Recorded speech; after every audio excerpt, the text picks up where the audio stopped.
എല്ലാവർക്കും നമസ്കാരം. ഇന്നത്തെ ഞങ്ങളുടെ യാത്ര കൊടുങ്ങല്ലൂർ ശ്രീ ഭഗവതി ക്ഷേത്രത്തിലേക്കാണ്. കേരളത്തിലെ തൃശ്ശൂർ ജില്ലയിൽ കൊടുങ്ങല്ലൂരിലുള്ള ഒരു പ്രസിദ്ധമായ മഹാക്ഷേത്രമാണ് ശ്രീ കുരുമ്പ ഭഗവതി ക്ഷേത്രം. ഭഗവതിയുടെ മൂലകേന്ദ്രമായി കരുതപ്പെടുന്ന ഇത് ലോകാംബിക ക്ഷേത്രം എന്നും അറിയപ്പെടുന്നു. പാലക്കാട് നിന്നും ബൈ റോഡ് ഏകദേശം 100 കിലോമീറ്റർ ഉണ്ട് കൊടുങ്ങല്ലൂരിലേക്ക്. ഇവിടേക്ക് എത്തിച്ചേരാൻ ഏറ്റവും അടുത്തുള്ള റെയിൽവേ സ്റ്റേഷൻ ഇരിങ്ങാലക്കുട റെയിൽവേ സ്റ്റേഷനാണ്. ഏകദേശം 17 കിലോമീറ്റർ അകലെയാണിത്. ഇതല്ലാതെ അടുത്തുള്ള പ്രധാന റെയിൽവേ സ്റ്റേഷൻ തൃശ്ശൂർ റെയിൽവേ സ്റ്റേഷനാണ്. ഇത് 35 കിലോമീറ്റർ അകലെയാണ് ഉള്ളത്.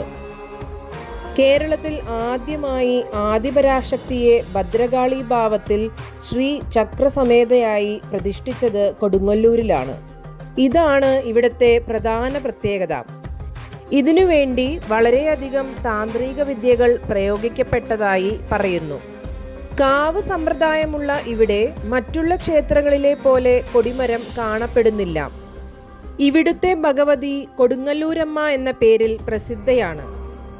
പ്രത്യക്ഷ ഫലം നൽകുന്ന ഭഗവതി അഥവാ പ്രത്യക്ഷ ദൈവം, പ്രത്യക്ഷ മൂർത്തി എന്ന് കൊടുങ്ങല്ലൂരമ്മയെ അറിയപ്പെടുന്നു. ഭഗവതിയോടൊപ്പം സപ്തമാതാക്കളായ ബ്രാഹ്മി, വൈഷ്ണവി, മഹേശ്വരി, ഇന്ദ്രാണി, വാരാഹി, കൗമാരി, ചാമുണ്ഡി എന്നിവരുടെ ഗണപതി, വീരഭദ്രൻ എന്നിവർക്കൊപ്പമുള്ള അപൂർവമായ പ്രത്യേക പ്രതിഷ്ഠയും ഇവിടെ കാണാവുന്നതാണ്.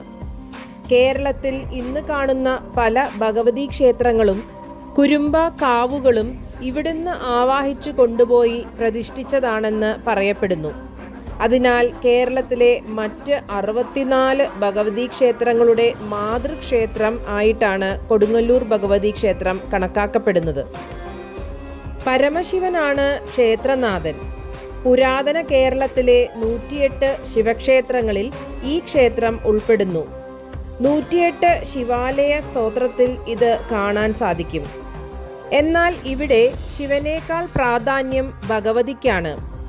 ഉപദേവതകളായി ഗണപതി, വീരഭദ്രൻ, ക്ഷേത്രപാലകൻ, തവിട്ടുമൂർത്തി, വസൂരിമാല, നാഗദൈവങ്ങൾ എന്നിവർക്കും പ്രതിഷ്ഠകളുണ്ട്.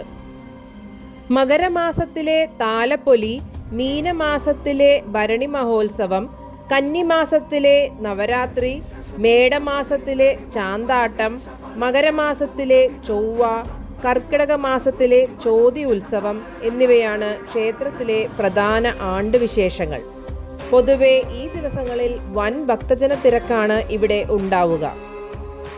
അടികൾ എന്ന സമുദായക്കാരാണ് ഇവിടുത്തെ പൂജാരിമാർ. കുന്നത്ത്, മഠത്തിൽ, നീലത്ത് എന്നീ അടികൾ കുടുംബക്കാർക്കാണ് പരമ്പരാഗതമായി പൂജാധികാരം. ചൊവ്വ, വെള്ളി, ശനി, പൗർണമി, അമാവാസി, മാസത്തിലെ 1-ാം തീയതി തുടങ്ങിയവയാണ് ദർശനത്തിന് പ്രധാനം. കൊടുങ്ങല്ലൂർ ആസ്ഥാനമാക്കി കേരളം ഭരിച്ചിരുന്ന ചേരൻ ചെങ്കുട്ടുവനാണ് ആദ്യമായി കണ്ണകിയെ പ്രതിഷ്ഠിച്ച് ക്ഷേത്ര നിർമ്മാണം നടത്തിയത്. ശ്രീ കുരുമ്പ ഭഗവതി ക്ഷേത്രത്തിൽ നിന്നും ഏകദേശം 300 മീറ്റർ തെക്കുമാറി ദേശീയപാത 66 ചേർന്ന് പടിഞ്ഞാറോട്ട് ദർശനമായി കുരുമ്പക്കാവ് സ്ഥിതി ചെയ്യുന്നു. ഇവിടെയാണ് ചേരൻ ചെങ്കുട്ടുവൻ ആദ്യമായി കണ്ണകി പ്രതിഷ്ഠ നടത്തിയത്. ചേരൻ ചെങ്കുട്ടവൻ പ്രതിഷ്ഠിച്ച കണ്ണകിയുടെ സ്മാരകശിലയ്ക്ക് പിന്നെയും ഒരുപാട് മാറ്റങ്ങൾ വന്നു. പിൽക്കാലത്ത് നിലവിൽ വന്നതാണ് ഇന്ന് കാണുന്ന ഭഗവതി ക്ഷേത്രം. എ. ശങ്കരമേനോൻ എഴുതിയ A survey of Kerala history പോലെയുള്ള ചില പുസ്തകങ്ങളിൽ ആദിമ യുദ്ധദൈവമായ കൊറ്റവൈ ആയിരുന്നു കൊടുങ്ങല്ലൂർ ക്ഷേത്രത്തിലെ ആരാധനമൂർത്തി എന്ന് കാണാം. ഈ ഭഗവതി പിൽക്കാലത്ത് പലവിധ പരിണാമങ്ങളിലൂടെ ഭദ്രകാളി എന്ന പേരിൽ അറിയപ്പെട്ടു. ഇത് മാതൃദൈവാരാധന, ഊർവരത, കാർഷിക സംസ്കാരം, യുദ്ധവിജയം എന്നിവയുമായി ബന്ധപ്പെട്ട ദൈവമായിരുന്നു. ചെങ്കുട്ടവന്റെ കാലത്ത് ജൈനമതം കൊടുങ്ങല്ലൂരിന്റെ പരിസരങ്ങളിൽ സ്വാധീനം നേടിയിരുന്നു. പത്തിനിക്കടവുൾ അഥവാ ഭാര്യാദൈവം എന്നാണ് കണ്ണകിയെ വിശേഷിപ്പിച്ചിരുന്നത്.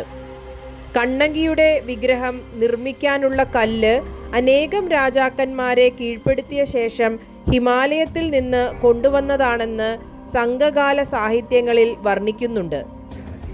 ക്ഷേത്രത്തിലെ രഹസ്യ അറയിൽ കണ്ണകിയുടെ അവശിഷ്ടങ്ങൾ ഉണ്ടെന്ന് ശ്രീ VT ഇന്ദുചൂഡൻ അഭിപ്രായപ്പെടുന്നു. ഭരണി ഉത്സവം ആരംഭിച്ചതിനെപ്പറ്റി നിരവധി നിഗമനങ്ങളുണ്ട്.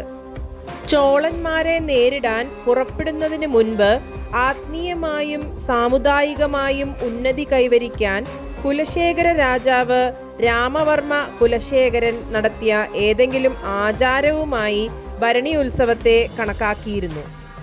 ഹിന്ദുമതത്തിലെ ശാക്തേയ ഉപാസനയിൽ ഉൾപ്പെടുന്ന പഞ്ചമകാര പൂജയുടെ ഭാഗമാണ് ഭരണിപ്പാട്ട്, കോഴിവെട്ട് എന്നിവ എന്ന് ഹൈന്ദവ ആചാരങ്ങളിൽ പഠനം നടത്തിയവർ പറയുന്നു. ഭൂമിദേവിയെ പ്രതിനിധാനം ചെയ്യുന്ന ഊർവരതാ പൂജയാണ് ബലിയുടെ അർത്ഥമാക്കുന്നതെന്ന് അദ്ദേഹം കരുതുന്നു. ശൈവമതത്തിൻ്റെ പ്രചാരത്തോടെ ഇത് അവരുടെ ക്ഷേത്രമായി മാറി. അങ്ങനെ ക്ഷേത്രത്തിൽ ശിവപ്രതിഷ്ഠ നടന്നു. സ്ത്രീയാണ് സൃഷ്ടിയുടെ ആധാരം എന്ന സങ്കല്പത്തിൽ നിന്നാണ് ശാക്തേയർ ആദിപരാശക്തിയായ കാളിയെ ആരാധിച്ചതെങ്കിലും പിന്നീട് പാർവതിയുടെ പര്യായമായി തീരുകയായിരുന്നു. ഭരണിപ്പാട്ട് ജീവിത പ്രാരാബ്ദങ്ങൾ മൂലം ബുദ്ധിമുട്ടുന്ന ജനങ്ങൾ തങ്ങളുടെ ദൈവത്തിനു നേർക്ക് ആത്മരോഷം പ്രകടിപ്പിക്കുന്നതാണെന്നും അഭിപ്രായമുണ്ട്. കേരളീയരുടെ കുലദൈവമാണ് കൊടുങ്ങല്ലൂരമ്മ അഥവാ ഭദ്രകാളി എന്നാണ് വിശ്വാസം.